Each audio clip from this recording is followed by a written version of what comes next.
There are moments in life that arrive without warning.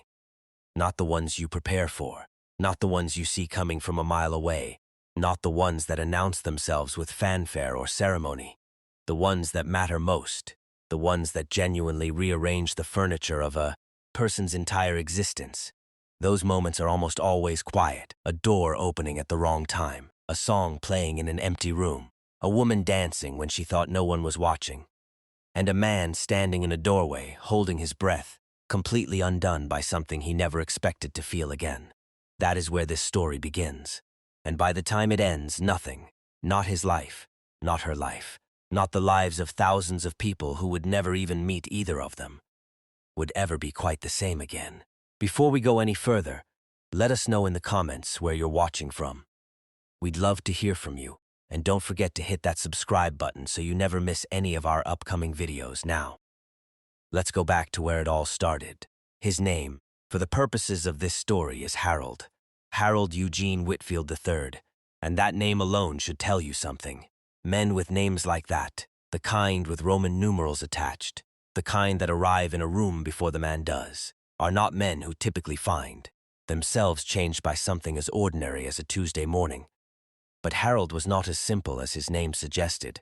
Nothing about this story is as simple as it first appears. Harold grew up in Macon, Georgia.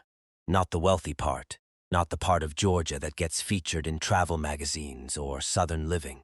He grew up in a 2-bedroom house on a street where the sidewalks cracked every winter and nobody fixed them until spring, and sometimes not even then. His father, Eugene Whitfield Jr., worked at a textile plant for 31 years and came home every evening smelling of machine oil and something else, something harder to name, something that sat between exhaustion and dignity and never quite resolved into either. His mother, Dorothy, cleaned houses. 3 days a week she put on her good shoes, took the bus across town, and spent 8 hours making other people's homes shine, while her own sat quietly waiting for her return. Harold watched all of this. He watched every single day of it, and he made a decision, not the loud, defiant kind that boys make in movies, but the quiet, iron kind that boys make in real life, that he was going to build something. Something that no amount of bad luck, no amount of bad weather, no amount of the ordinary cruelties the world reserves for people like his family could ever take away. What Harold built, over the course of 30 years, is the kind of wealth that most people only encounter in the pages of a Forbes list, or the background of a news segment. Real estate, primarily. He started with a single duplex in Savannah in 1987, bought with money he saved working double shifts at a hardware store while attending night classes at Georgia Southern. Then another property, then another, then a portfolio, then a company, then subsidiaries. Then, somewhere around 2003, people stopped asking Harold how much he was worth, because the honest answer had become the kind of number that makes a room go quiet. He was, by any reasonable measure, extraordinarily wealthy, and he was, by nearly every account from people who knew him, almost entirely alone. He had been married once. Her name was Caroline, and people who knew them both say they were genuinely in love, the real kind, not the convenient kind. They had no children by choice and then by circumstance, and when Caroline died of pancreatic cancer in 2009, something in Harold closed down, not dramatically, not in the way that makes for a clean grief narrative. It happened the way a house slowly loses heat in winter, gradually, almost imperceptibly, until one day you realize the cold has been there so long you stopped feeling it. He sold the house they had shared in Savannah.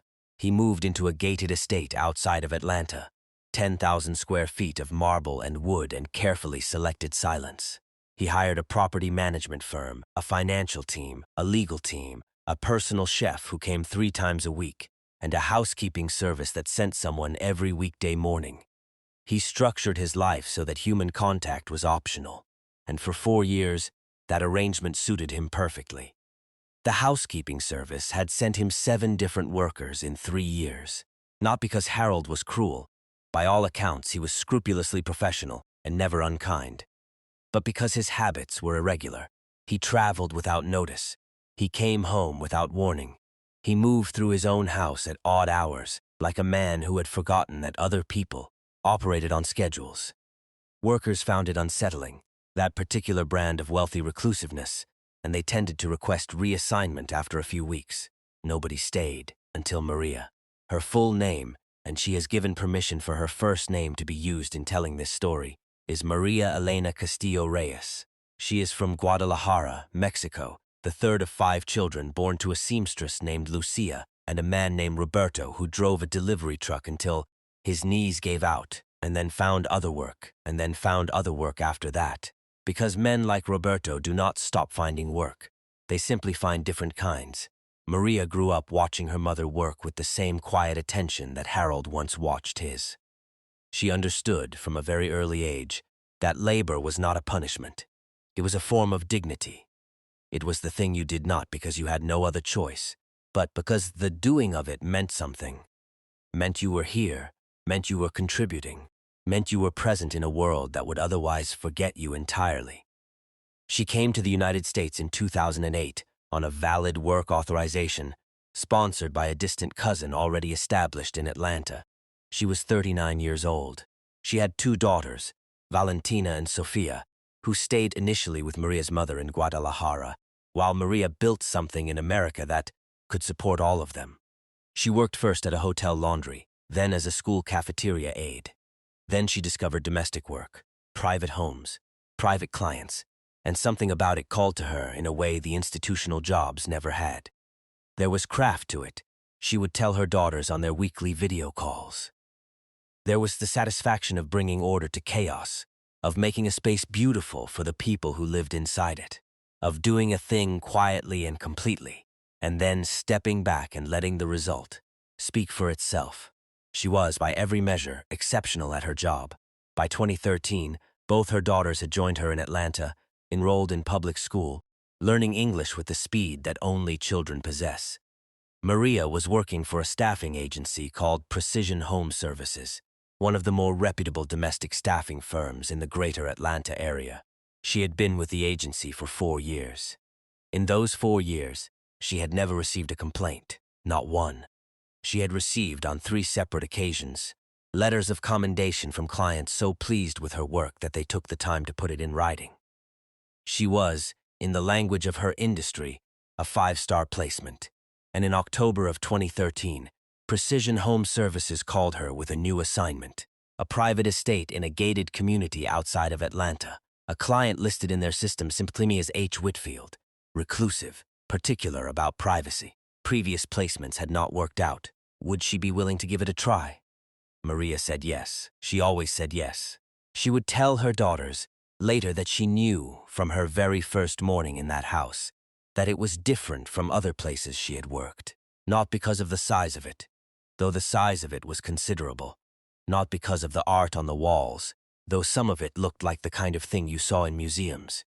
It was different because of the quiet, not peaceful quiet, not the quiet of a house at rest, the quiet of a house that had been empty for a very long time and had gotten used to it, the quiet of rooms that nobody sat in, the quiet of a kitchen with a refrigerator full of things no one was eating.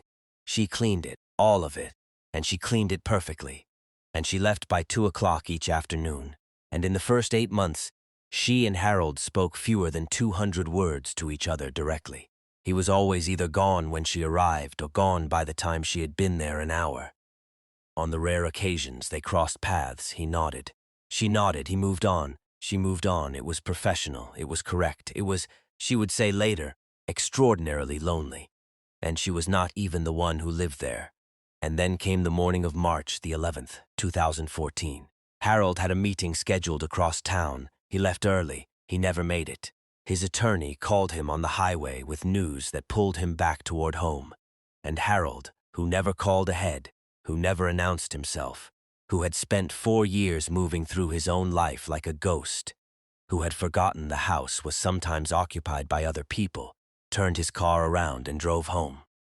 He came in through the side entrance. He set his keys on the small table by the door, and then he heard it.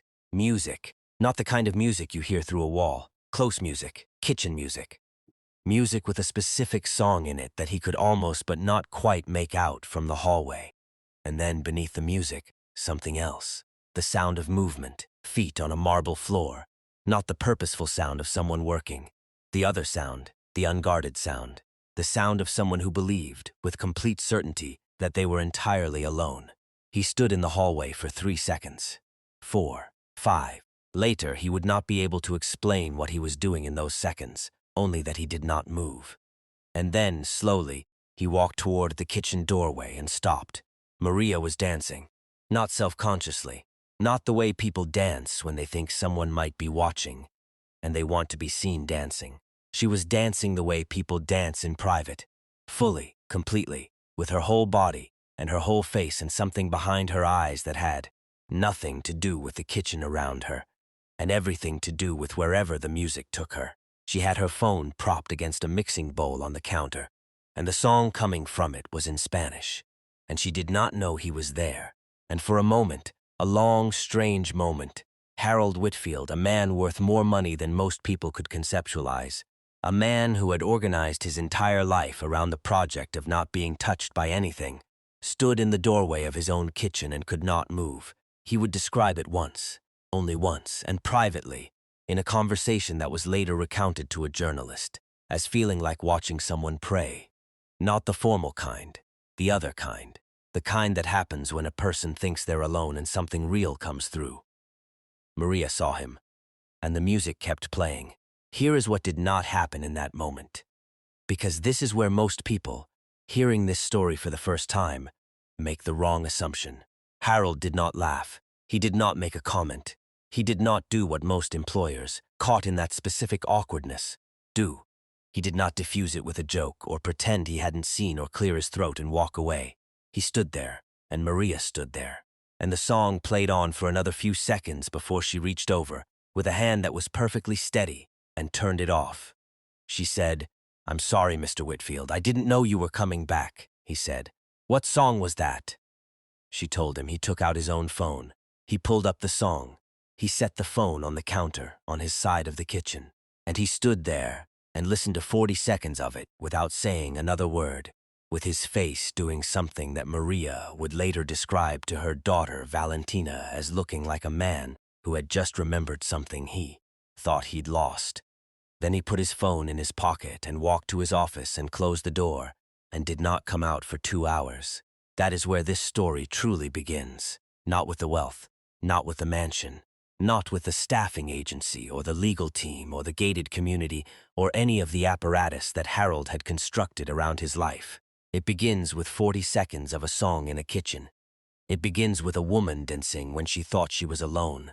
And it begins with the particular and devastating way that a piece of music, heard at exactly the right moment, can take a man who has spent years learning not to feel anything and remind him, without asking his permission, that he still can. What came after that morning? What came next in the weeks, the months, the year that followed, is the part of this story that the newspapers got wrong, that the gossip got wrong, that the people who read the headlines and formed their opinions in the 30 seconds between scrolling past one story and arriving at the next one got completely and entirely wrong. Because what happened between Harold Whitfield and Maria Elena Castillo Reyes was not what it looked like from the outside. It was not simple. It was not clean. It was not the story that people wanted it to be. It was something rarer and more complicated and more human than any of the versions that circulated once the world got hold of it. And before this hour is over, you will understand exactly what it was. You will understand who was behind the complaint that nearly destroyed Maria's career. You will understand why a man who had not spoken to the press in 11 years suddenly issued a public statement. You will understand why a foundation bearing Harold's name now exists in the city of Atlanta, why Maria sits on its board of directors, and why the very last thing she said in the only interview she has ever given about any of this is the sentence that, once you hear it, you will not easily forget. But here is what I need you to understand right now. Before we go any further into this story, Harold Whitfield was a man who had spent 5 years building walls, and Maria Elena Castillo Reyes was a woman who had spent 19 years building. Something else entirely, something quieter and stronger and much, much harder to destroy. And when those two things met in a kitchen in Atlanta on an ordinary Tuesday morning in March of 2014, what happened next was not a fairy tale. It was not a romance. It was not the story of a rich man saving a poor woman, or a poor woman softening a rich man, or any of the tidy narratives that get packaged and sold as inspiration. It was the story of two people, two very specific, very complicated, very real people, who, without planning it, without wanting it, without having any idea what they were walking into, changed each other's lives completely, and in doing so, changed the lives of people they would never meet. Stay with this. Every minute of it matters, because the part you think is the twist is not the twist. And the ending you think you see coming from here is not the ending. The truth of this story lives in the details. And the details, every single one of them, are what we are going to give you. Act 2. T's Key Questions Timestamp 133. Now, before we go any further into the details of what happened between Harold Whitfield and Maria Elena Castillo Reyes, there are 3 questions you need to carry with you through this entire story. 3 questions that, if you do not have them firmly in your mind from the beginning, will make the ending far less devastating than it deserves to be. Because this is one of those stories where the ending only hits as hard as it does because of everything that came before it. And the questions are not complicated. They are, in fact, the simplest questions in the world. But simple questions, in complicated situations, have a way of leading you somewhere you never expected to go. So hold them, carry them, and do not let go of them until the very last minute of this hour. The first question is this: why did a man with every resource available to him, a man with attorneys, financial advisors, a personal physician, a property management team, and more money than most people will ever see in a single lifetime, why did that man spend 5 years in almost complete human isolation? Because wealth does not create loneliness. People make that mistake constantly. They assume that money insulates you from grief, from loss, from the particular ache of being alive in a world that keeps moving while you are standing still. Harold Whitfield had everything, and Harold Whitfield had nothing. And until you understand how that is possible, until you understand the very specific architecture of how a person constructs a life designed to keep the world at a safe distance, you will not understand why 40 seconds of a song in his kitchen did what 5 years of professional counseling and 2 changes of address could not. The second question is this: what was Maria really carrying into that house every morning? Not her mop, not her cleaning supplies, not the organized efficiency of a woman who had been doing this work for 19 years.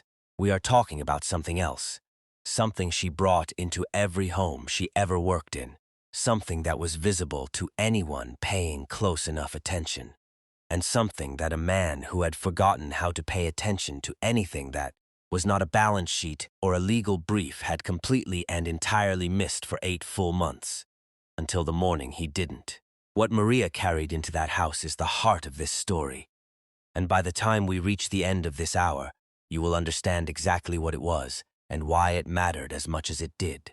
The third question, and this is the one that is going to keep you up tonight, the one that the people who know this story best say they still think about years later.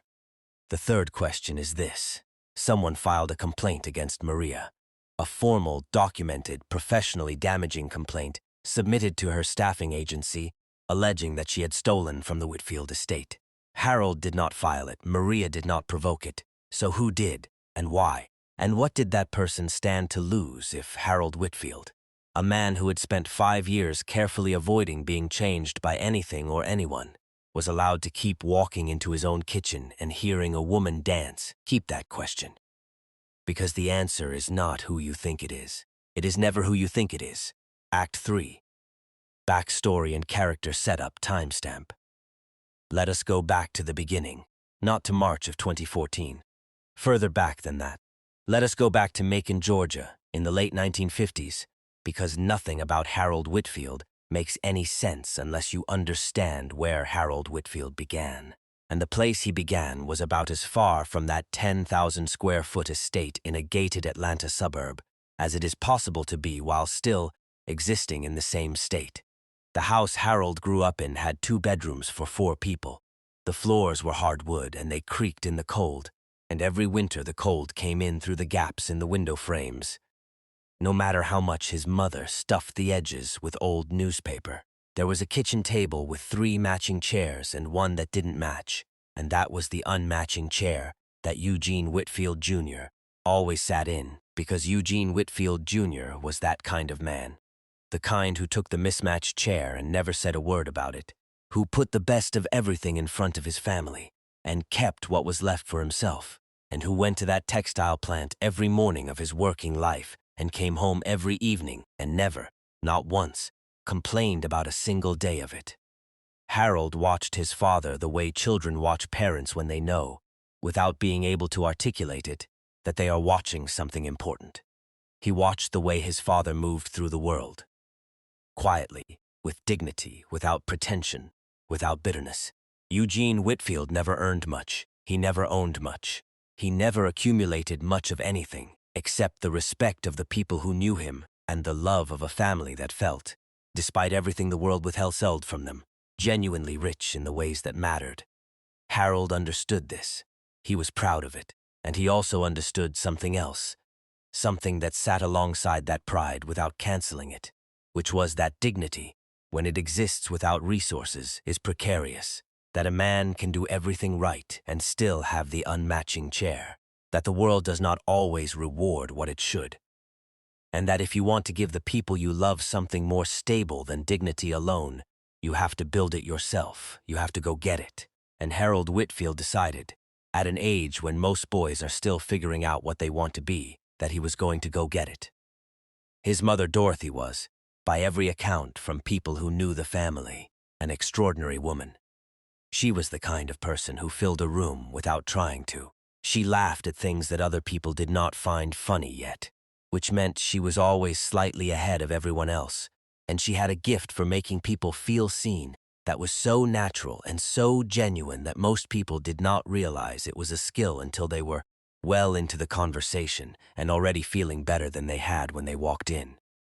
She cleaned houses 3 days a week. She took the bus across town to neighborhoods where the sidewalks were smooth and the lawns were maintained by people other than the homeowners, and she spent her days making other people's spaces shine.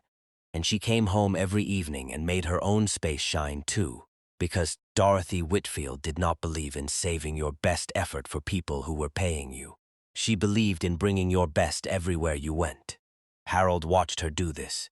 He watched every day of it, and what he took from watching her, what he carried into every property negotiation, every business decision, every professional relationship of his adult life, was not the specific skill of cleaning a house. It was the philosophy behind it, the idea that work done completely and without reservation is its own form of self-respect, that the quality of what you do is a statement about who you are. Harold left Macon at 18 with a partial academic scholarship to Georgia Southern, $160 in savings from 2 years of working at a hardware store on weekends, and a handshake from his father that both of them understood meant more than either of them could say. He was not a flashy student. He was not the kind of young man who walked into a room and took it over. He was the kind who sat in the back and listened carefully and asked the questions that other people had been too self-conscious to ask. And he remembered everything, and he connected things. He had an unusual ability to look at one situation and see its relationship to another, situation that appeared entirely unrelated to everyone else. That skill, which had no specific name in the hardware store or the classroom, turned out to be worth an enormous amount of money in the real estate business, because the real estate business is fundamentally about seeing a relationship between what a place is and what a place could be, between present value and future value, between what everyone else sees and what you are seeing that they are not. He bought his first property in 1987 at the age of 26, a small duplex in Savannah, Georgia, purchased with every dollar he had saved working double shifts while attending night classes, plus a loan from a local bank whose loan officer told him, years later, that he had been on the fence right up until Harold looked him in the eye and said quietly and without any performance, "I will make this work." The loan officer said he believed him. Harold did make it work, and then he made the next one work, and the one after that, and somewhere in the middle of the 1990s, the business stopped being a hustle and started being a company. And somewhere in the middle of the 2000s, the company stopped being a company and started being an empire. He never moved to New York. He never moved to Los Angeles. He stayed in the South because the South was where he understood the land and the people, and the particular rhythms of a market that the coasts tended to overlook. And that decision, that quiet, deliberate decision to stay where he came from instead of going where the prestige was, turned out to be one of the most profitable choices of his professional life. He met Caroline in 1994. She was an architect, originally from Savannah, who had come back to Georgia after a decade in Chicago with ideas about sustainable design that were, at the time, considered slightly ahead of their moment. She and Harold met at a professional networking dinner where neither of them wanted to be, and they spent most of the evening standing in the same corner of the room, making quiet observations about everyone else. And by the time the dinner was over, they had made plans to have coffee the following week. And by the time the coffee was over, they both knew, with the kind of certainty that does not require analysis, that something significant had just begun. They were married in 1997. They bought a house in the historic district of Savannah, a beautifully restored Victorian, that Caroline brought fully back to life with a reverence for the original materials and a rigorous attention to detail that Harold said, more than once, reminded him of his mother. They were happy, genuinely, quietly, unperformatively happy, the kind of happy that does not need an audience, the kind that exists in Saturday mornings and shared meals and the specific pleasure of building a life alongside someone who understands what you are trying to build and why. Caroline was diagnosed in 2007, pancreatic cancer, stage 3, found late because the early symptoms were easy to misread, and because Caroline was the kind of person who tended to minimize discomfort, who put off the appointment until the inconvenient things became impossible to ignore. They had 2 years. They used them as well as two people can use 2 years under those circumstances, which is to say, imperfectly, painfully, with moments of grace and moments of devastation, and with the knowledge, always present and never quite speakable, that time was running differently than it used to. Caroline died in October of 2009. She was 47 years old. Harold was 48. And the man who emerged from that loss was not the same man who had walked into it. That is not a criticism. That is not even an observation about Harold specifically. That is simply what profound grief does to a person. It restructures them. It rearranges the furniture, and sometimes the furniture does not go back. He sold the Savannah house 8 months after Caroline died. He could not be in it. That is the honest answer, and there is no more complicated version of it than that. He could simply not be in the space where they had been together, could not walk through the rooms and feel their absence. The way you feel the outline of something that has been removed. He moved to Atlanta. He bought the estate. He structured his life around productivity and privacy, and the management of things that could be managed, because managing things that could be managed was the only available relief from the awareness of all the things that could not. He built walls, not maliciously, not dramatically, the way a person in pain sometimes does, without quite realizing they are doing it, without a plan, wall by wall, decision by decision, until one day the structure is complete, and they are inside it, and the world is outside it, and the original pain that necessitated the construction is still there, right in the middle of everything, unchanged and patient. That is who Harold Whitfield was on the morning of March the 11th, 2014. That is the man who walked in through the side door, set his keys on the table, and heard music coming from his kitchen. Now let us talk about Maria, because Maria's story, told in full, is every bit as important as Harold's. And it is a story that does not get told carefully enough in most of the versions that circulated once this situation became public. People made Maria into a symbol very quickly. The warm, joyful immigrant woman who softened the cold, rich man. The humble worker whose authenticity pierced through the armor of wealth. That narrative is not wrong, exactly, but it is incomplete. And incomplete narratives, however flattering, are a form of erasure. Maria Elena Castillo Reyes was not a symbol. She was a person, a specific, complicated, fully realized person with her own grief and her own walls and her own very particular kind of courage. And you need to understand who she actually was in order to understand what actually happened. She was born in Guadalajara, Mexico, the third of 5 children in 1969.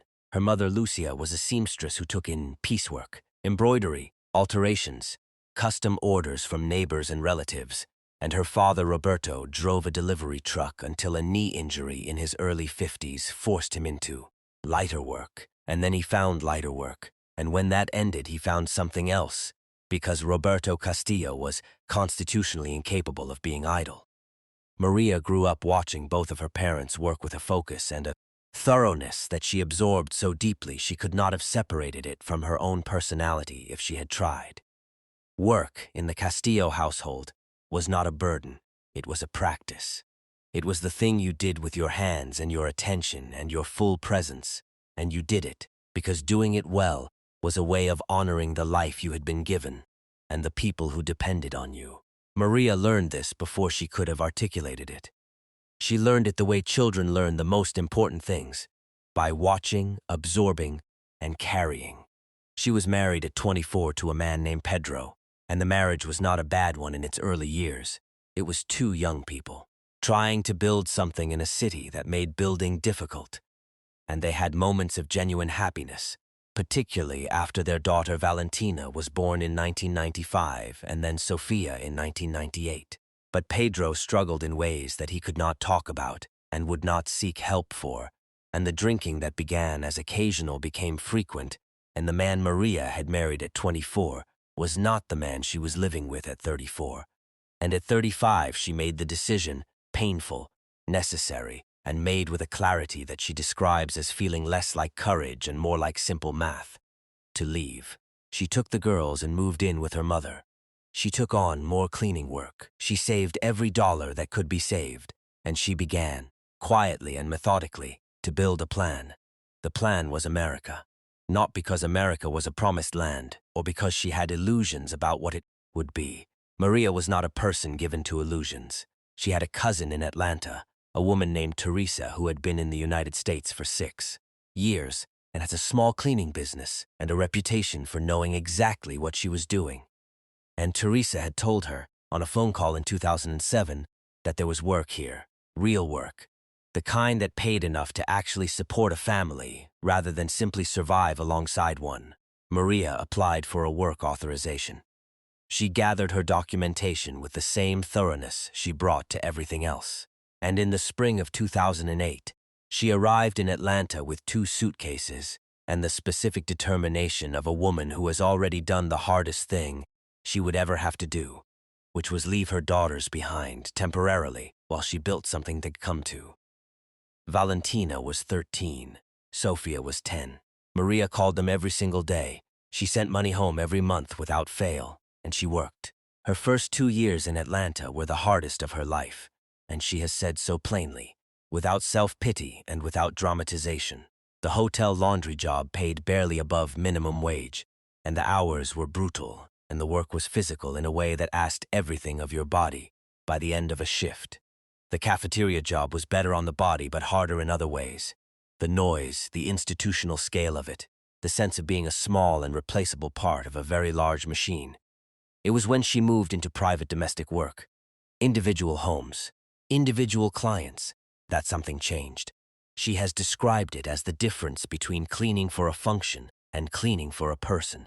In a private home, the work had a face. It had a specific human context. The spices on the counter told you something about the people who cooked there. The books on the shelf told you something about how they spent their evenings. The photographs on the mantel told you something about who they loved and who loved them back. Maria paid attention to all of it, not out of nosiness, out of genuine interest in the human beings whose spaces she was entrusted to care for. She said once, in a conversation her daughter Valentina later shared, that every house she cleaned was a kind of story, and she loved stories. By 2013, Valentina and Sofia were both in Atlanta, enrolled in Atlanta public schools, doing well. Maria's English was fluent. Her reputation with the Precision Home Services Agency was impeccable. She had clients who requested her specifically, who adjusted their schedules to accommodate hers, who wrote letters of commendation that sat in a folder in her apartment alongside her daughters, report cards and a photograph of her mother that she had framed and placed on the windowsill. She was 44 years old. She was building exactly what she had come to build. And then the agency called about the Whitfield estate. She took the assignment without hesitation, as she always did. She drove out to the gated community on a Monday morning in October, was let through by the security desk, and followed the driveway up to a house that she would later describe as the most beautiful and the most sorrowful space she had ever walked into. Beautiful because of the materials, the proportions, the quality of everything in it. Sorrowful because of the quiet, the specific inhabited quiet of a place where someone lives and nothing celebrates that fact. No music, no mess, no evidence of any life being lived with any pleasure. A kitchen full of high-end appliances that looked barely used. A dining room with a table large enough for 12 people, used by one, infrequently.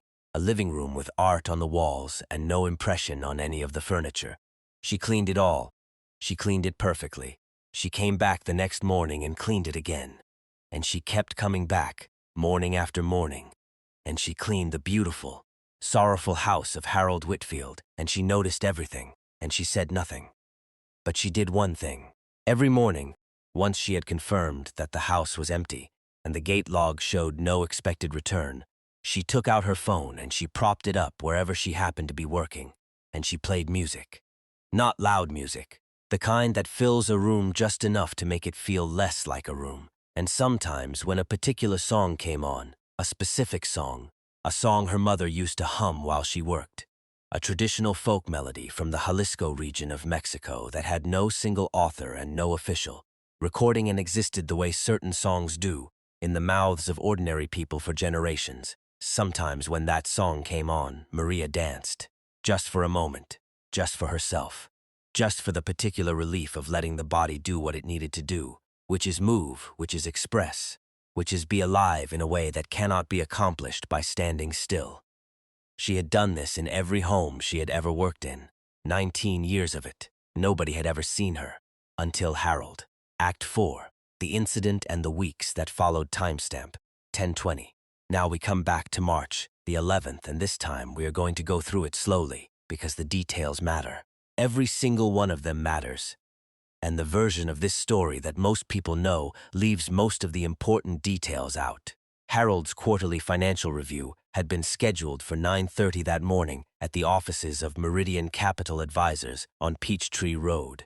He had prepared for it the night before, with the meticulous attention he brought to every financial meeting. Going through the portfolio, documentation, making notes in the margin of his printed copies, preparing 3 specific questions he wanted answered.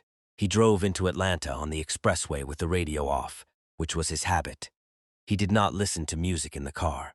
He had not listened to music voluntarily, not as a chosen activity, not as something he turned on for its own sake, in approximately 4 years. This is not a small detail. This is a fact that Harold confirmed himself in the one private conversation about the events of that morning that was later described by a third party. He had stopped listening to music sometime after Caroline died, not as a decision, just as the natural consequence of a life that had reorganized itself around the things he could control and away from the things that made him feel something he had no use for. His attorney called at 9:15. The settlement offer in the Hargrove property arbitration, a dispute that had been dragging through Georgia's alternative dispute resolution system for the better part of 2 years, involving a commercial development in Buckhead, 3 other investors, and a contract clause that Harold's legal team argued was ambiguous and Harold's opponents argued was not, had just been accepted by the other party. It was a significant outcome.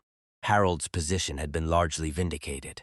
His attorney needed him at the law offices on Spring Street as quickly as he could get there, because there was documentation to review and signatures required before close of business. Harold executed a 3-point turn at the next available opportunity and headed back toward the estate to pick up the secondary file he needed, the one he had left in his home office because he had not anticipated needing it that day. He did not call ahead. As we have established, he almost never called ahead, because in his mental picture of his own house, it was always empty when he was not in it. It did not occur to him to consider that Maria would still be there, because she was usually gone by the time he returned from any morning commitment, and he had forgotten. The way a person forgets the details of a routine once it has been running smoothly for long enough that she did not typically leave until 2 o'clock. He came in through the side entrance because it was the fastest route to his home office from the garden side parking area, and he was in the specific hurry of a man who has somewhere to be and is already calculating the minutes. He set his keys on the side table. He turned the corner toward the hallway that led to his office, and that is when he heard it. The song was playing at a moderate volume, loud enough to fill the kitchen, quiet enough that he might not have heard it at all if the house had been making any noise of its own. But the house was always silent, and so the music was, in the context of that particular morning, as startling as a voice. He stopped, he stood in the hallway, he listened. The melody was, this is how he would later describe it, through an intermediary, to a journalist who spent 4 months trying to get anyone close to this story to speak on record. The melody was familiar in a way that he could not immediately place. Not familiar like a song you know the name of. Familiar like something that existed in a different part of memory entirely, the part that does not store information so much as it stores feeling. He stood there and listened, and then he heard the other sound, the sound of feet on marble, the sound of movement, the unguarded, unperformed, unself-conscious sound of a person who believes they are entirely alone. He walked to the kitchen doorway. He stopped, and Maria was there, dancing. She had her eyes closed. She was not dancing the way people dance at parties or in public or in any context where there is an audience. She was dancing the way a child dances when they think no one is watching, with their full body and their full heart, and without a single thought about how it looks. The song was building toward its chorus, and her movement followed it. And there was something in the quality of her expression, in the complete and unguarded openness of her face, that Harold would later describe, through the same intermediary, with what was described as visible difficulty, as the most fully alive thing he had seen in a very long time. He stood in the doorway. He did not announce himself. He did not move. He stood there for what he estimated was about 15 seconds, which is both a very short amount of time and, in the specific context of that moment, a very long one. And then Maria opened her eyes. What happened in the fraction of a second between her eyes opening and her registering his presence was something her daughter, Sophia, would later describe after Maria told her the story that same evening as the most human moment of the entire account, which is high competition, given everything that followed. Maria's face went through approximately 4 emotions in about half a second. The joy of the dance, still present, then surprise, then the specific calculation of a domestic worker who has just been caught in a moment of unauthorized informality by the person who employs her, then, beneath all of it, something else, something that did not go away immediately, something that looked, Sophia said, like dignity holding its ground. Maria reached over and turned off the song. She straightened, she said, evenly and without apology in her voice, though she used the word sorry. "I'm sorry, Mr. Whitfield. I didn't know you were coming back." Harold looked at her. He said, "What song was that?" She told him the name. It was a traditional Mexican folk song, one of those pieces of music that exists in the oral tradition of a region, rather than in any official catalog, that has been sung and hummed and passed between generations of ordinary people in the Jalisco region of Mexico for as long as anyone in the region can reliably remember. There is no famous recording of it. There is no specific composer attached to it. It is the kind of song that belongs to everyone who grew up hearing it and no one in particular. Harold took out his phone.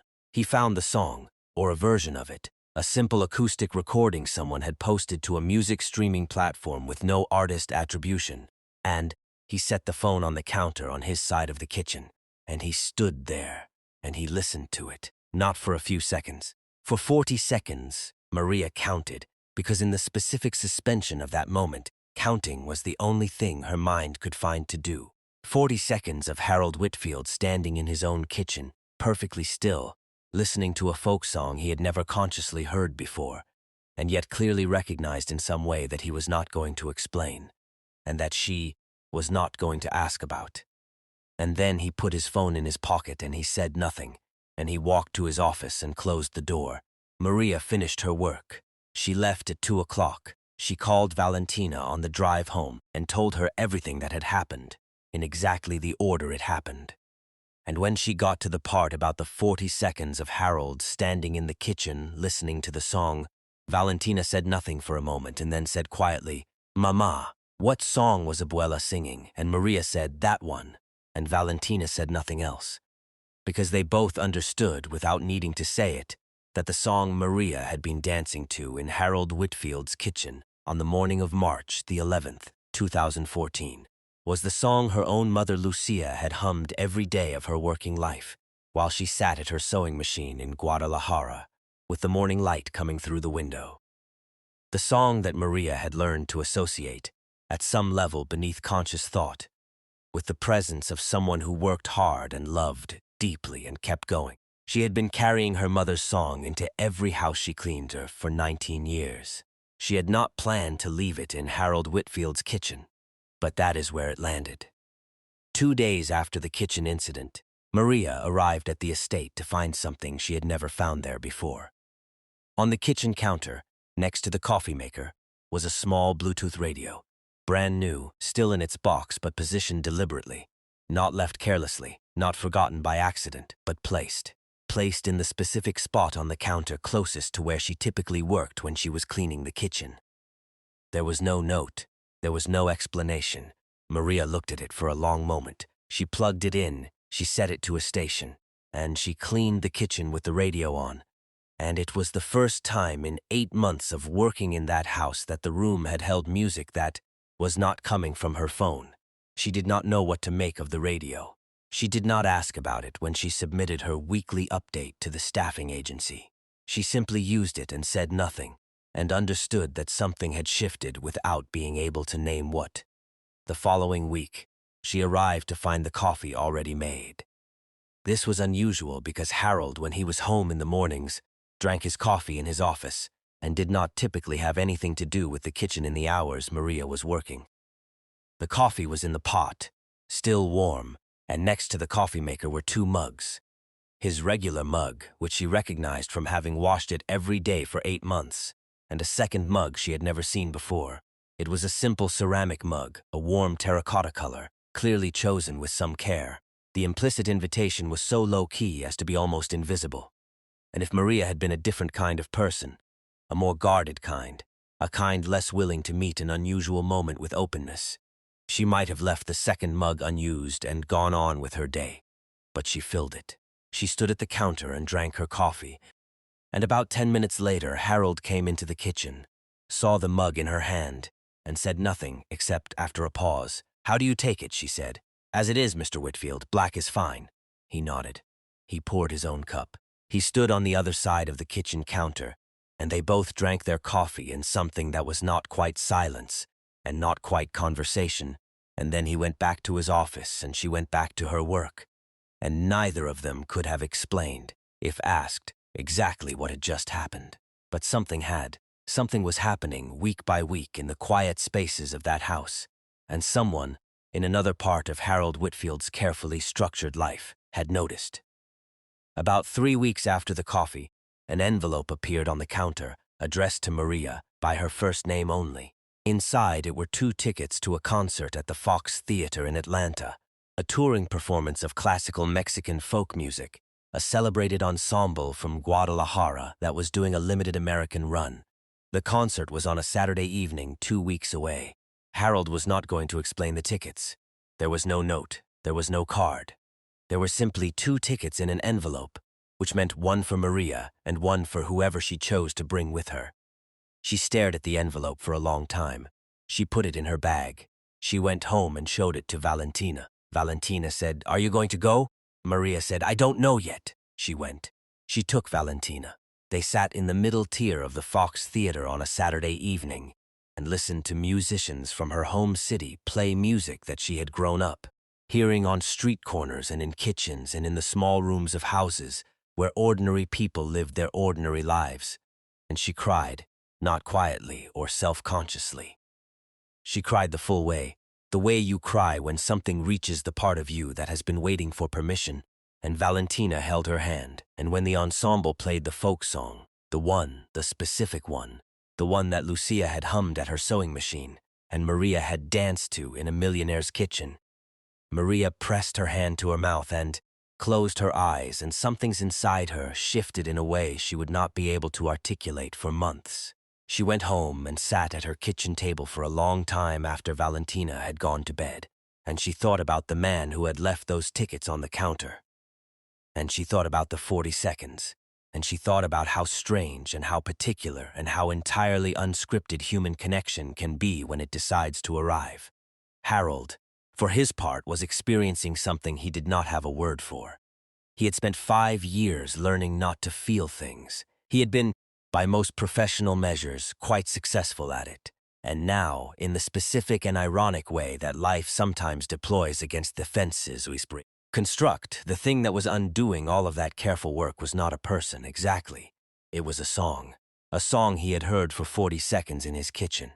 A song he found himself thinking about at odd times, in the middle of meetings, in the silence of his car, in the last few minutes before sleep arrived.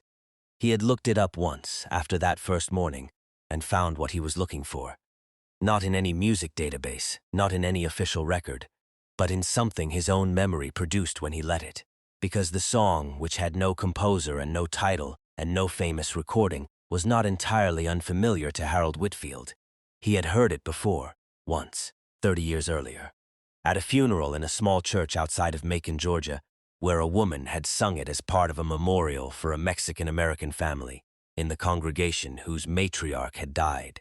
Harold had been there because his mother, Dorothy, had asked him to come with her, and he had been 21 and respectful, and had stood in the back of the church and listened to the woman sing, and the melody had settled somewhere in him on that afternoon and stayed there, quietly the way certain things do, for 30 years, until a Tuesday morning in March, when a woman dancing in his kitchen brought it back. Nobody in Harold's life knew any of this.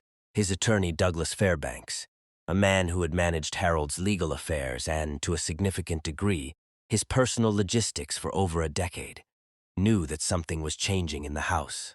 He knew because Harold's standing instructions about staff had always been explicit. Communicate through the agency, keep interactions professional, request reassignment if any dynamic becomes uncomfortable. Harold had not issued those instructions this time. He had said nothing, and in the absence of any instruction, Douglas observed. He was a careful observer. He had built a career on being one. And what he observed, over the course of those weeks in the spring of 2014, was a man who was, for the first time in 5 years, showing evidence of interest in the life happening around him. Evidence that something had penetrated the structure Harold had built. And this information sat in Douglas Fairbanks's mind, and he said nothing about it. Not yet, because Douglas was not the one who had the most to lose. That was someone else. And that someone else was watching, too. Act 5, The Aftermath Investigations timestamp, 2035 April the 3rd, 2014. 3 weeks and 4 days after the coffee. 11 days after the concert tickets appeared on the counter. On that morning, the Director of Client Services at Precision Home Services received a formal written complaint. It was submitted through the agency's online complaint portal, typed neatly, signed with a name that the agency records listed as a current or former client of the service. The complaint alleged that a placement named Maria E. Castillo had removed a piece of jewelry from a client property without authorization. It specified the item, a pearl brooch, described as a family heirloom, and it specified an approximate time window during which the alleged removal had taken place. The complaint was detailed. It was coherent. It used the correct terminology for filing with the agency. It demonstrated familiarity with the agency's protocol. And it was, from the first word to the last, a complete and deliberate lie. But the agency did not know that. The agency had a protocol for complaints of this nature, and the protocol existed because agencies in the domestic staffing industry operate on the basis of trust.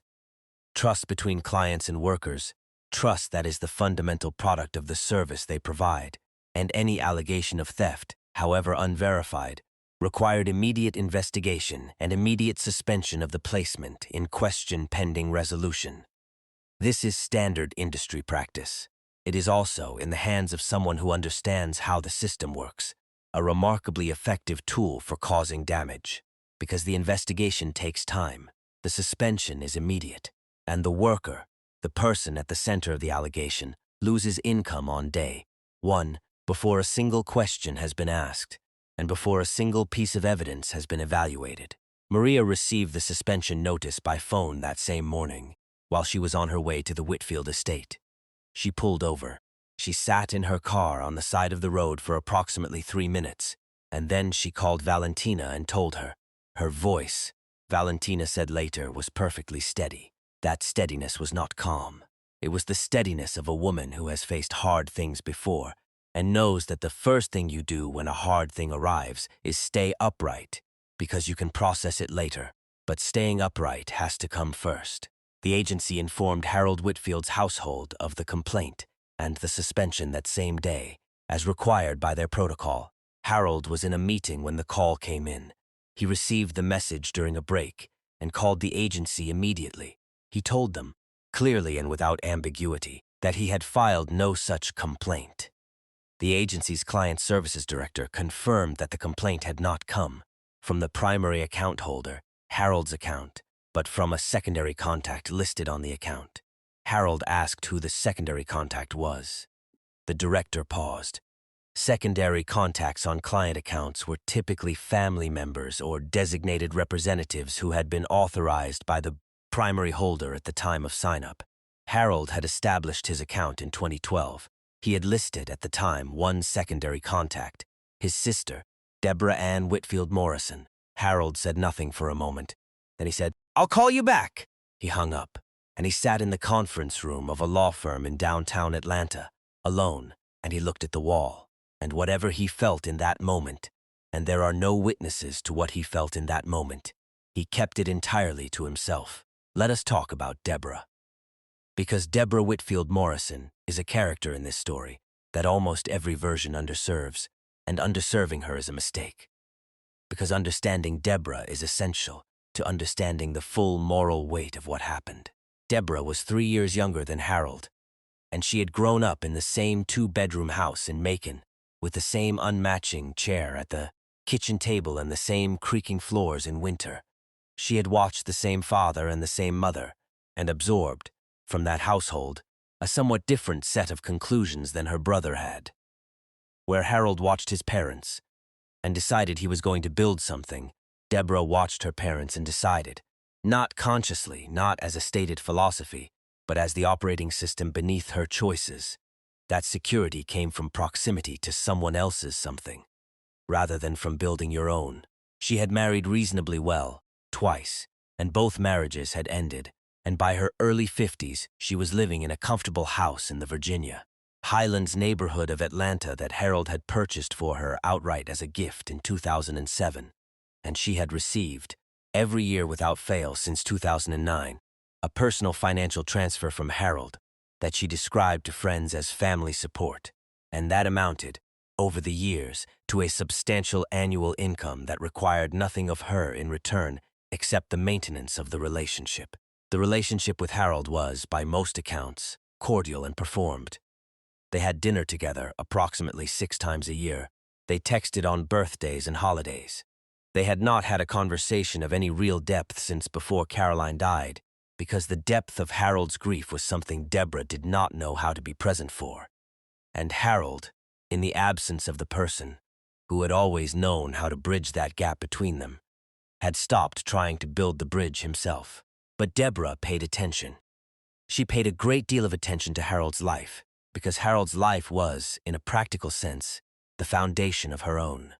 She had a source at the staffing agency, a former employee of hers who had moved into domestic staffing and who sent her, on occasion, informal updates about how the Whitfield placement was going. Not in any formal arrangement, just the kind of information that moves between people who know each other when one of them is curious about something. And in the spring of 2014, what Deborah's source told her was that something different was happening in the Whitfield household, that the client, who had burned through 7 placements in 3 years, had not only kept this one, but appeared to be, in the careful language of someone trying not to say anything definitive, warming to her. Deborah heard this, and she made a calculation. not a moral one, not the kind that accounts for consequences or considers the person it will affect. She made the calculation of someone who is afraid. Because that is what fear does. When it has been present long enough and gone unexamined long enough, it stops announcing itself as fear and starts presenting itself as practicality. Deborah was not cruel by nature, but she was afraid. And she did what afraid people sometimes do when they are also resourceful and also willing. She acted. She used her secondary account access to file the complaint. She used language and detail drawn from the informal reports she had received through her source, and she sat back and waited for the disruption to take hold. Maria, in the 2 weeks that followed the suspension, did 3 things. She called the agency every other day and asked for an update on the investigation, and the agency told her, each time, that they were in the process of verifying, and that she would be notified when there was a development. She spoke with her daughters every evening, and she did not minimize what was happening. She told them the truth, because Maria had always told her daughters the truth, even when it was inconvenient, even when it would have been easier to soften it. And Valentina, who was now 20 years old and studying business administration at Georgia State, listened carefully and then said, "Mama, we need to talk to a lawyer." And Maria said, "I know." And the third thing she did was continue to go about her life with the same discipline and the same dignity she always had, because Maria understood something about the human capacity for disruption that Deborah Morrison had not fully accounted for. Disruption can interrupt a life, but it cannot redefine a person. Only that person can do that. Valentina did the research and found a nonprofit employment law organization in Atlanta called the Southern Workers Legal Advocacy Project. It was a small operation funded by grants and private donations, staffed by attorneys who specialized in employment cases involving vulnerable workers, domestic workers, day laborers, undocumented and documented immigrants, people who had limited resources and even more limited recourse in a legal system that was not designed with them in mind. The organization's lead attorney was a woman named Patricia who had been doing this work for 17 years, and who had, in that time, developed a very specific and very accurate nose for situations that smelled wrong. She met with Maria and Valentina on a Tuesday afternoon in April. She listened to everything. She looked at the documentation Maria had brought, her work logs, her time-stamped digital entry records from the estate's security system, her correspondence with the agency, and the 3 letters of commendation from previous clients, each one specific and detailed and clearly genuine. And then Valentina mentioned the voicemail. Harold Whitfield had left Maria a voicemail in February of 2014, 6 weeks before the kitchen incident and 8 weeks before the complaint. He had called the staffing agency's worker line to leave a routine message about a scheduling change, and in the message, which was logged and timestamped in the agency's system, he had deviated from the purely logistical content of the call to say, in a tone that was notably different from his typically clipped and transactional communication style, "Please also pass along to Ms. Castillo my appreciation for the state of the household over the past several months. I have not previously had a placement who took this level of care. The house has not been this well managed in years." The agency had forwarded the message to Maria's file, and she had kept a copy. Patricia listened to it twice. She put down her pen. She looked at Maria. She said, "This case has a very different shape than an instantiation dispute. I think you need to understand that." Maria said, "I know what shape it has." Patricia said, "Then let's talk about what you want to do about it." What Maria wanted to do was straightforward. She wanted the complaint removed from her record. She wanted documentation of its falsity provided to the agency. She wanted her employment status restored. She did not want money. She did not want publicity. She wanted the thing that had been taken from her, her professional reputation, her standing, the record that 20 years of careful and dedicated work had built, returned to her intact. Patricia said she understood. She said she would do everything in her power to make that happen. What she did not say, but was already thinking, was that in her 17 years of experience, situations with this particular shape, a falsely accused immigrant worker, a wealthy private client, a family member with access and motive, did not typically resolve themselves quietly. They tended to make noise.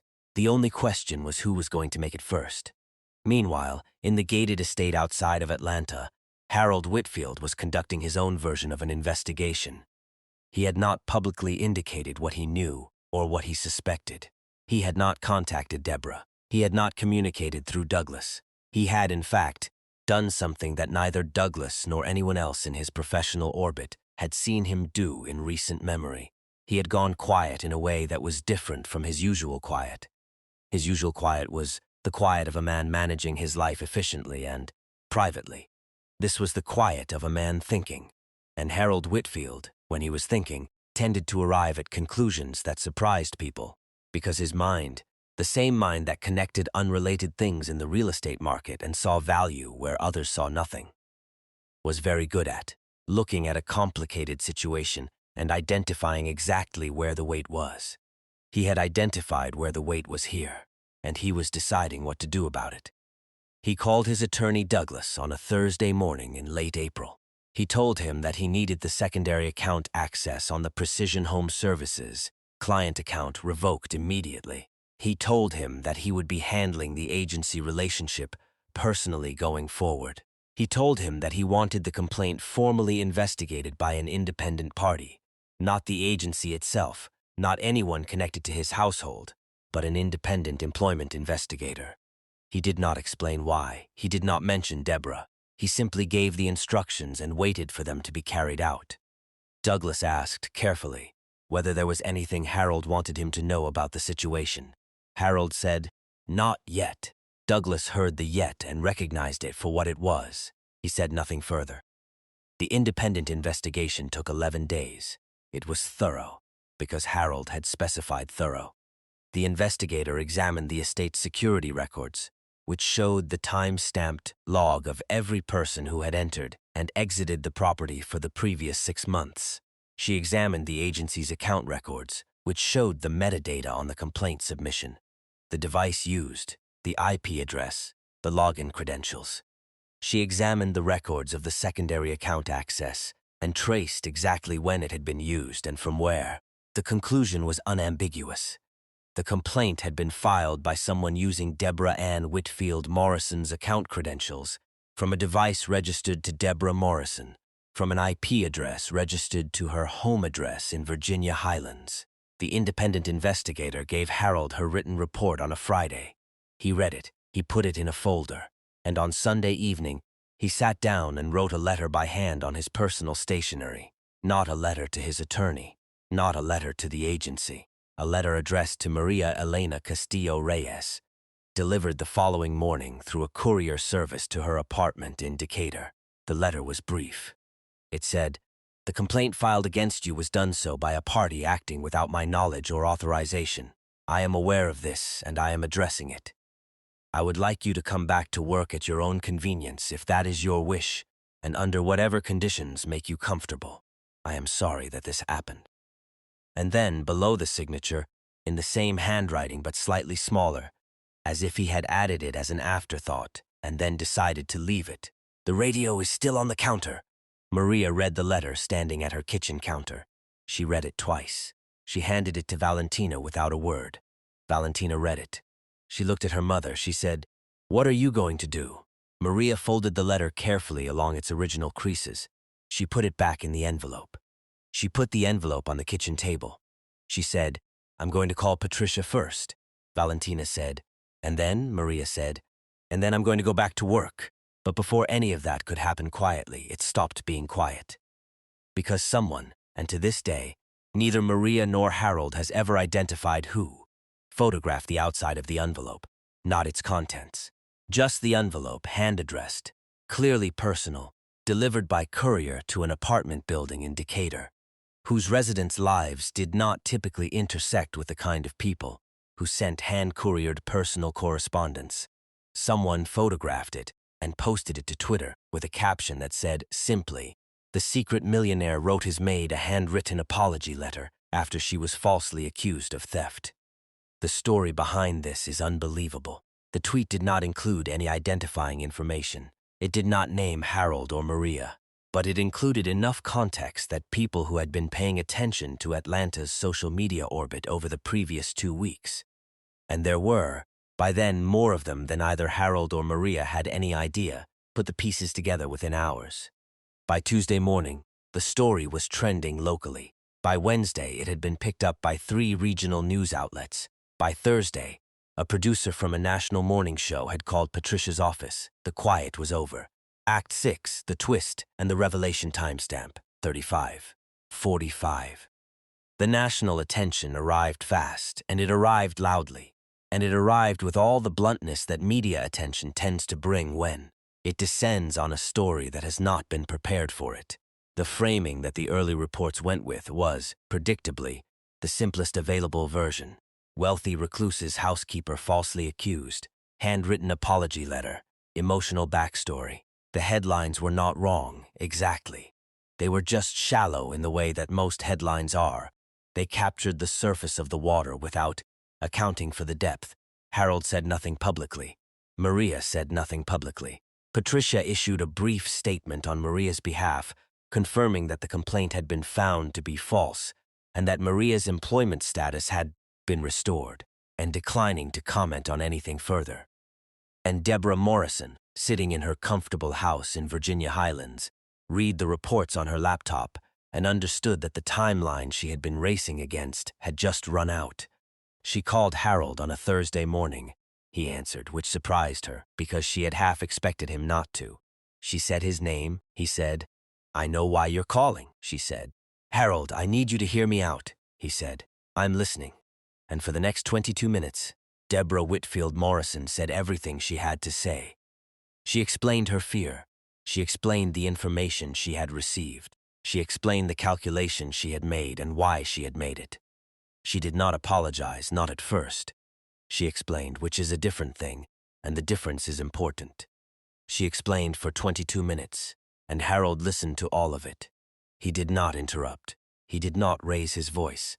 When she was finished, there was a silence of about 10 seconds, and then Harold said, "Deborah, a woman who has spent 19 years building her professional reputation, who has never had a complaint against her, who came to this country alone to build something for her daughters, spent 2 weeks suspended from work on no income because you were afraid I might change. That is what happened. I need you to understand that." Deborah said, "I know," Harold said. "I don't think you do, but I need you to." And then he said he would be speaking with Douglas about the financial arrangement, and she should expect to hear from Douglas by the end of the week. And he hung up. Harold terminated Deborah's financial support entirely, not reduced it, ended it. He called Douglas the same afternoon and gave the instruction clearly and without elaboration. Douglas executed it. The house in Virginia Highlands, which was in Harold's name, he allowed Deborah to continue living in, but the annual financial transfers stopped permanently. Deborah, to her credit and to the surprise of people who knew her well, did not contest it. She did not hire an attorney. She did not go to the press. She issued a written statement through a mutual acquaintance. A brief paragraph that acknowledged she had made a serious error in judgment and expressed regret for the harm it caused. And then she retreated from Harold's life entirely. Whether that retreat was motivated by genuine remorse or by pragmatism or by some proportion of both is something only Deborah knows. What is documented is that it happened and that it was complete. Now, here is where the story shifts. Here is where most people who know the surface version of these events stop paying attention, because the headline arc is resolved. Complaint filed. Complaint debunked. Apology made. Guilty party identified. The story is over, except that it is not. Because in the same week that Harold was terminating his sister's financial support, and Maria was fielding calls through Patricia about whether she wanted to give any interviews, she did not.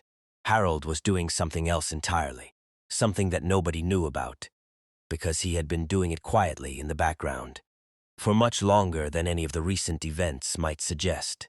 The Harold Whitfield Foundation for Domestic Worker Advocacy had been incorporated in the state of Georgia in January of 2014, 2 months before the kitchen morning, 2 months before the dancing, 2 months before 40 seconds of a folk song did whatever it did to a man who had stopped letting things do anything to him. The foundation had been incorporated quietly, through a legal firm Harold used for personal trusts and estate matters, without any connection to his primary legal team, and without any announcement of any kind. Its stated purpose in the incorporation documents was the provision of legal resources, housing assistance, emergency financial support, and professional advocacy for domestic workers in Georgia who were at risk of exploitation, unlawful termination, or employment fraud. Its initial endowment, transferred from Harold's personal holdings at the time of incorporation, was $4.2 million. When this became known, when a reporter at the Atlanta Journal-Constitution, doggedly working the financial records, found the incorporation filing and connected it to Harold Whitfield and published the finding on a Friday afternoon, the reaction was immediate and enormous, because the timeline of the foundation's establishment fundamentally changed the narrative that everyone had been operating with. The story was not, man sees maid dancing, is moved, makes charitable gesture. The story was, man incorporates foundation for domestic worker advocacy in January. Man has kitchen encounter with his housekeeper in March. In April, his sister uses her access to file a false complaint against that housekeeper. Man investigates, exposes, and terminates the relationship with his sister, and then publicly acknowledges that the foundation exists and announces that he has asked his housekeeper to serve on its board of directors because she is, in his words, the only words he issued publicly in the entire duration of these events, through a single written statement released by his attorney. The reason this exists. Those 4 words, the reason this exists, landed differently than anything else in the entire account, because they raised a question that nobody had thought to ask, and that the timeline now made unavoidable. If the foundation had been created in January, before the dancing, before the coffee, before the concert tickets and the handwritten letter, and all of the visible evidence of Harold's transformation, what had Harold seen, before any of that led him to create it? What had he already understood about the lives of the people who came into his house every morning? What had 19 months of watching 7 different domestic workers move through his space, quietly, efficiently, invisibly, as the job required, taught him about the specific and systemic vulnerability of that kind of work? Because the timeline suggested that Harold Whitfield had been paying attention, in his own way and at his own distance, for much longer than anyone suspected, and that the foundation was not a response to what happened between him and Maria. It was a response to what he had already understood was wrong. Maria had simply made it impossible for him to keep understanding it from a distance. Patricia, when she heard about the board invitation, called Maria immediately. She said, "I need to know what you want to do." Maria said, "I want to think about it." She thought about it for 4 days. She talked to Valentina. She talked to Sofia. She called her mother Lucia in Guadalajara and told her the whole story in Spanish, sitting at her kitchen table with the phone pressed to her ear and the late afternoon light coming through the window, and Lucia listened to all of it without interrupting, which was not her usual habit. And when Maria had finished, Lucia said, "The song." Maria said, "Yes, Mama." Lucia said after a pause, "He heard you," and Maria said, "I know," and Lucia said, "Then go." So Maria called Patricia and said she would accept the seat on the board. Harold, when told of her decision through the intermediary Patricia served as in those weeks, did not respond with any particular drama. He said, "Good." Then, after a pause, "Please tell her the radio is still there, for whenever she wants to start." Act 7. The final twist and resolution timestamp. 55. There is a version of this story that ends here, and it is a satisfying version. The complaint is overturned. The wrongdoer is held accountable. The foundation is established. Maria takes her seat on the board. Harold makes his one public statement. 2 people from opposite ends of the American economic spectrum find an unlikely but genuine point of connection, and something good emerges from it. That is the version that made the national morning shows. That is the version that generated 400,000 retweets in the first 24 hours after the Journal-Constitution piece ran. That is the version that people shared with their friends and said, simply, "Read this one, because we need stories like this." And they were not wrong. That version is true. But it is not the whole truth. And the whole truth, as it tends to, contains something the simpler version left out. Something that changes the weight of everything that came before it.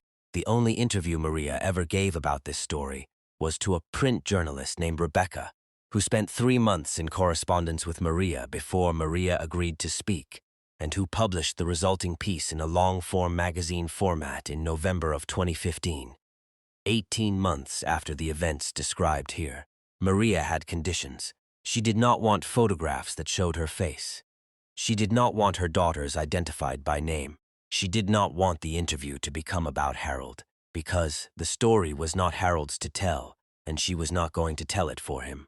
Rebecca accepted all of these conditions. And in the published piece, which runs to approximately 6,000 words, there is a section near the end in which Maria explains something that had not been part of any previous reporting. Something about the song. She explains that the song she was dancing to on the morning of March, the 11th, was not a song she had chosen randomly or played because she was in a particular mood. She had played it that morning, as she played it every morning, as a deliberate ritual of remembrance for her mother. Lucia Castillo had hummed this song every day of Maria's childhood, at the sewing machine, in the kitchen, while walking the girls to school, the way some people hum hymns without ceremony, as a form of ongoing conversation with something larger than themselves. It was Lucia's song in the way that certain things become attached to certain people, not because they composed it or owned it, but because they inhabited it so completely that it became inseparable from their presence. When Lucia was diagnosed with diabetes in 2011 and began to experience complications that limited her mobility and her ability to work, Maria sent home more money. She also, on every phone call, asked her mother to sing it, and Lucia did, and Maria listened. And then she went back to the houses she cleaned, and she played the song, and she danced, and she carried her mother with her into every room. This was what Maria was doing in Harold Whitfield's kitchen on the morning of March the 11th. She was not dancing for joy, exactly. She was dancing for Lucia. She was doing the thing she always did, bringing the person she loved most into the space where she was working, making the work feel less isolated, keeping the connection alive across the distance of several thousand miles and an international border, 19 years of building a life away from home. And Harold, standing in the doorway, watching a woman dance with her eyes closed in his kitchen, had not known any of this. He had only known what he felt, and what he felt, as he later described it through the only account we have, was the specific and devastating recognition of someone who is watching another person carry grief with grace. He had seen it before. He had seen it in his own father. He had seen it in his own mother. He had seen it every day for 2 years in Caroline, and he had not seen it, not from anywhere close enough to feel it, in the 5 years since Caroline died. That is what 40 seconds of a song did. Not the melody, the person inside the melody. Maria carrying Lucia. Harold seeing, without knowing the specifics, the full human weight of what he was watching, and recognizing, in a way that bypassed every wall he had built, that he was not, in fact, as alone as he had decided to be. Rebecca's piece ends with a question she asked Maria directly. What do you want people to understand about this story that they are likely to get wrong? And Maria's answer, which Rebecca published verbatim with Maria's permission, was this. She said, "People will make it about him. He's the one with the money, so they'll say he changed everything. But he didn't change everything. He did one thing. He stood in the doorway long enough to actually see me. That's all. And in 20 years of working in other people's houses, I can count on one hand the number of times that happened. That is the thing I want people to understand. Not the foundation, not the money, the standing in the doorway." Harold was asked through his attorney to respond to Maria's quote. He took 3 days. Then he sent back 3 words in a handwritten note addressed to Rebecca through her magazine's editorial office. The 3 words were, "She's not wrong." Rebecca published them, and those 3 words attached to Maria's quote became the most shared portion of the entire piece, because together they said something that no headline could have captured, and no press release would have thought to include. Together they said, "I saw you. You were worth seeing, and I am sorry it took me so long now. Let us talk about justice." Because justice is the part of this story that does not resolve as cleanly as the emotional arc suggests. And if we let the emotional satisfaction of the ending obscure the structural problem that made the situation possible in the first place, we will have missed the entire point of telling it. Deborah Morrison was never criminally charged. The complaint she filed was demonstrably false, demonstrably harmful, and filed through deceptive means using credentials she had been granted in a different context entirely. But the legal threshold for criminal fraud in a case like this under Georgia law is a narrow one, and the evidence of financial motive, while clear to anyone paying attention, was not the kind of direct documented connection that prosecutors require before moving forward. The case was reviewed by Harold's legal team, evaluated, and determined not to meet the bar for prosecution. Deborah faced no legal consequence. She faced only the personal consequence of Harold's response, which was itself significant, but which was also the kind of consequence that is only available when the victim of the wrongdoing happens to have the resources and the resolve to act on it. Most people do not have those resources. Most people in Maria's position, a domestic worker, an immigrant, falsely accused through a staffing agency complaint portal, have no Harold Whitfield standing in their corner. They have no independent investigator. They have no handwritten letter. They have no board seat. They have the complaint and the suspension and the income they cannot replace and the professional record that has been marked and the very long road of proving a negative in a system that was not built with them in mind. Patricia said this plainly in the one public comment she made about the case. Approximately 6 months after the events described here, at a legal advocacy conference in Atlanta, attended by several hundred employment law practitioners and domestic worker organization representatives, she said, Maria's outcome was extraordinary. And it was extraordinary precisely because of circumstances that had nothing to do with the quality of our legal argument or the strength of the evidence or the righteousness of her position. It was extraordinary because of who happened to be her employer. And the question that every person in this room should be sitting with is, what happens in the 10,000 cases that look exactly like this one, where that particular piece of the picture is absent? Because those 10,000 cases are happening right now, and almost none of them end the way this one did. Patricia's words did not make the news in the way the foundation announcement had. They did not go viral. They did not generate 400,000 retweets. But they are, arguably, the most important words spoken by anyone in connection with this entire story. Because they do the thing that the story, in its most polished and emotionally satisfying form, quietly avoids doing. They ask the harder question. They name the system, not just the individuals. They point at the 10,000, not just the one. Harold understood this, it is, his attorney suggested in a carefully worded comment. One of the reasons the foundation was structured the way it was, not as a personal philanthropy tied to Harold's identity or preferences, but as an institutionalized resource, governed by a board that included people with direct experience of domestic work, designed to function whether Harold was paying attention or not. He had not built a monument to a moment.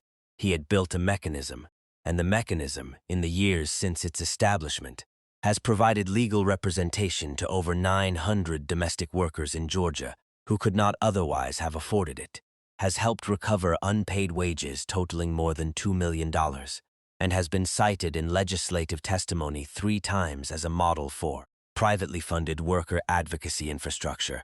Maria serves as board chair. She has expanded the organization's reach twice. She speaks at the annual gala, briefly, without notes, and every year she says something different. But every year she ends with the same sentence. She ends with, "Nobody should have to wait for the right Tuesday morning. That is why we are here." Harold attended the first gala. He stood near the back, in a dark jacket, and he left before the speeches began. A photographer at the event captured one image of him before he left. A man in a dark jacket standing near the back of a beautifully lit room, watching people who had come to celebrate something he had built, looking like a man who is trying to understand how he got there. He has not attended since. He sends the foundation a check every year through his attorney without fanfare. He has not given another interview. He has not made another public statement. He has, in other words, returned to the life he built for himself. But, and this is the detail that the people who know him best say is the one that actually tells the story. The house is different now. The kitchen radio is still on the counter. The dining room table, which seats 12, is used more frequently than it used to be. And on some mornings, people who know him well enough to notice say that Harold Whitfield has been known on occasion to leave the office door open. Act 8. Engagement and closing timestamp 55:60. There are stories that change you, and there are stories that you think about. And then there are stories that sit in you somewhere between those two things. Stories that you carry with you out of the room and find yourself returning to unexpectedly while you're doing the dishes, while you're driving, in the last quiet minutes before sleep arrives. This is one of those stories, and I want to ask you something before you go, because I have been thinking about it the whole time we have been walking through this together, and I think you have been thinking about it too. The moment that defines this entire story, the moment that everything else grows out of, the moment that Harold's attorney referenced when he said the foundation existed because of what Mr. Whitfield came to understand, is not the complaint. It is not the investigation. It is not the letter. It is not the board seat or the gala or the $4.2 million or any of the things that happened after. It is 40 seconds. 40 seconds of a man standing in a doorway and not looking away, not making a joke, not clearing his throat and moving on, not retreating into the professionally appropriate response and the correctly managed distance, just standing there, present, seeing, letting the thing he was watching actually reach him. That is what changed everything. Not the wealth, not the power, not even the grief, which was real and significant. The decision, conscious or not, to stand in the doorway long enough to actually see another person. And I want to ask you this. How many times in your own life, in your own week, in your own ordinary Tuesday mornings, is there someone in a doorway that you are not fully seeing? Not because you are cruel, not because you are indifferent, but because the pace of life makes it easy to look without seeing, to be in the presence of other people without actually being present with them. The housekeeper, the person who makes your coffee, the colleague who you pass in the hallway every morning and nod to without slowing down, the family member who is carrying something that they have not found a way to say. How many of them are dancing in a room somewhere, quietly, when they think no one is watching? And what would happen? What would actually change in the fabric of the small, daily world you move through? If you stood in the doorway long enough to see it? Drop your answer in the comments. I mean that genuinely. I read them. I have read every single comment on every single video on this channel, and I will continue to do so because the comments on this particular story I already know are going to be extraordinary. Tell me the moment that hit you hardest. Tell me what you are going to do differently. Tell me about the person in your own life who is carrying something beautiful that nobody has noticed. Yet, tell me anything. The comment section is open and it is yours. And before we go, because there is one more thing, and I am not going to let this hour end without saying it, let us talk for a moment about Maria's mother, Lucia, who is 74 years old now and lives in Guadalajara and is not in great health, but is, by Maria's account, very much still herself. When Maria told her mother, on a phone call in the autumn of 2014, that a foundation had been created in Atlanta partly because of a song that Lucia had hummed for her whole life, Lucia was quiet for a moment. Then she said in Spanish, "Which song?" Maria said, "You know which one, Mama?" Lucia hummed a few bars. Maria said, "That one." Lucia said, "I learned that from my own mother. She learned it from hers." Maria said, "I know." Lucia said, "So it was always going to end up somewhere." Maria said, "I suppose it was." And they stayed on the phone for another 20 minutes and talked about other things, the way mothers and daughters do, and the song moved between them the way it always had, not as a product or an artifact or a piece of content, but as a living thing, passing from hand to hand across generations, doing the quiet and necessary work of keeping people connected to each other and to something larger than themselves. That is what music does. That is what presence does. That is what this story is about. Underneath all the complaint forms and the independent investigations and the foundation incorporation documents and the trending Twitter threads, it is about the particular and irreplaceable thing that happens when one human being allows themselves to be fully present with another one.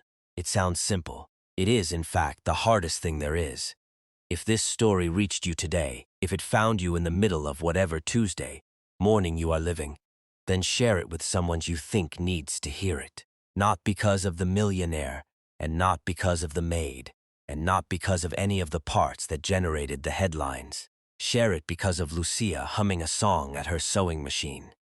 Share it because of Maria carrying that song through 19 years of other people's houses. Share it because of 40 seconds in a doorway. Share it because somewhere in your life, there is a room where someone is dancing when they think no one is watching.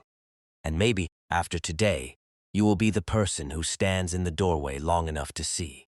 If you are new here, please subscribe. We tell stories like this one every single week. Stories that go deeper than the headline, that give you the full human picture, that refuse to let the truth be as simple as the summary. Hit the bell so you never miss one, and we will see you next week with a story that begins in a small public library in Knoxville, Tennessee, with a 72-year-old book that someone donated on a rainy Tuesday afternoon without knowing what was folded inside the back cover. And what the librarian who found it did next is the kind of thing that makes you believe, very quietly and very firmly, that the world is stranger and more generous than it is usually willing to admit. We will see you there.